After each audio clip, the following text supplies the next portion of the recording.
Já, strákar, 20 stiga tap á móti Svíþjóð. Þetta var full mikið með hvernig þessi leikur spilast, ekki? Jú. Já. Bara það sem ég gerði mitt að nógu mikið að stíga út og bara, já. Alveg sammála því, við máttum stíga út meira. Við máttum skora meira, þetta var vondur dagur fyrir nokkra.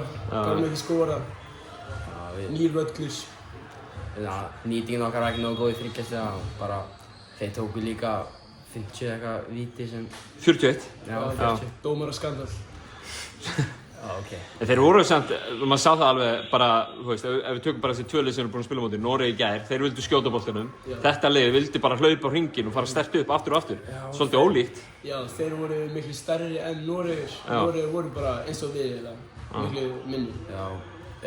Já, bara Svíþjóð voru með stærri leikmenn sem fíluðu meira kötta á körfuna og skora inni en bara voru stærri, sterkari og spiluðu betur en við.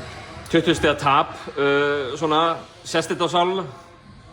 Sest þetta á sáluna hjá okkur? Alls ekki. Nei, alls ekki. Við komum sterkir á morgun, reynum að vinna Ísland. Já.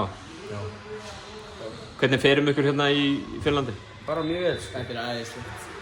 Gott við, góð matur og bara gaman að vera hérna sko. Já, alveg saman. Kæra þakkir drengir. Gangi ykkur vel á móti Íslandi á morgun. Takk.